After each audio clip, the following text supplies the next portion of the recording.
Phil Spector is a brilliant story, but kind of a pointless film.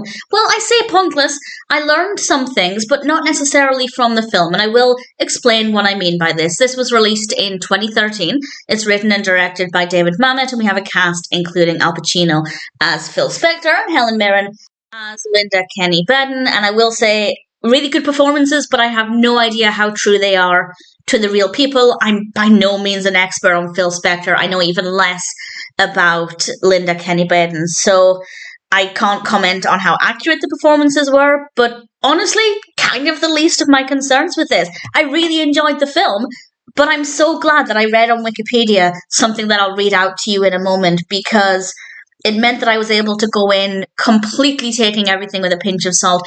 The film is about the murder trials after the death of Lana Clarkson, and Phil Spector was accused of this. And just in case you're unfamiliar with the true story, I won't explain ultimately what happens, but the film is supposed to detail Spector's relationship with Linda Kenney Baden. And in general, as a concept, I love it.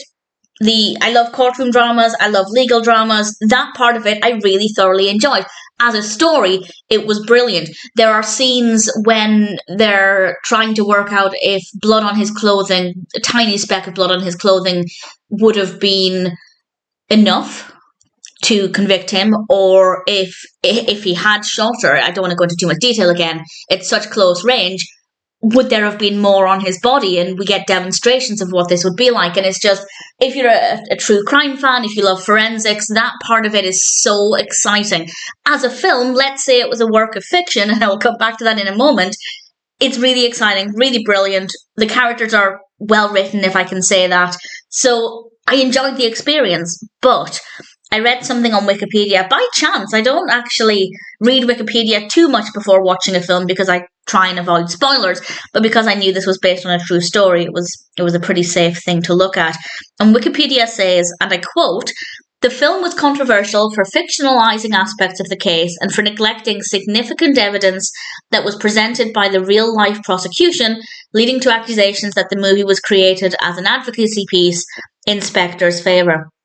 Spector was not involved with the film and disputed its historical accuracy."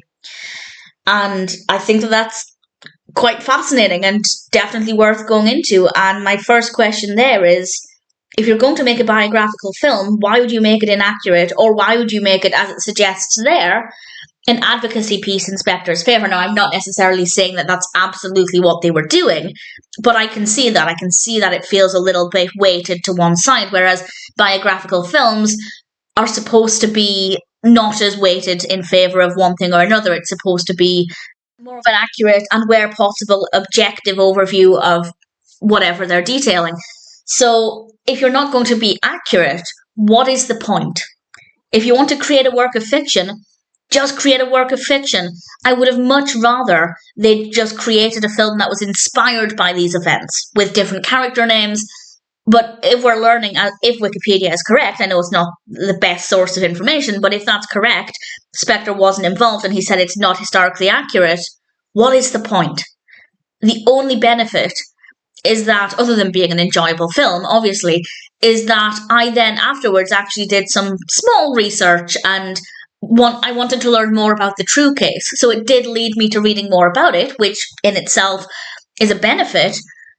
But I don't ever understand why anybody would ever choose to do a biographical film and not, for the most part, be historically accurate. Creative license is absolutely fine when it comes to dialogue, writing supporting characters, things that help the narrative flow.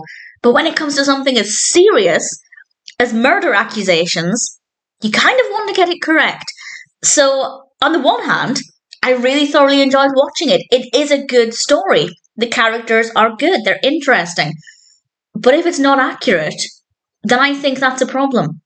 Because not everybody watching it will look at the Wikipedia article, and by no means do I think anybody should have to do that, and they won't know that it's, well, I was going to say they won't know that it's not accurate. There is text at the beginning of the film that says this is a work of fiction, it's not based on a true story. So credit to them for saying that.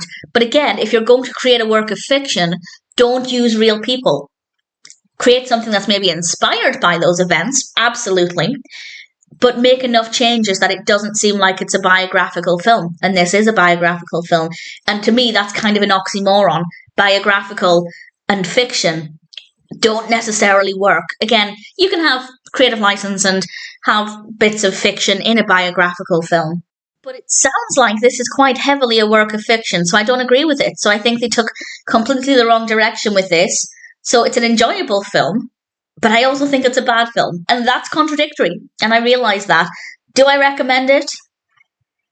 Yes, but only if you're aware that it's not completely accurate and that Spector himself has apparently said it's not historically accurate. If you're looking for an entertaining film, if you like legal-based films, then yes, it's a good experience.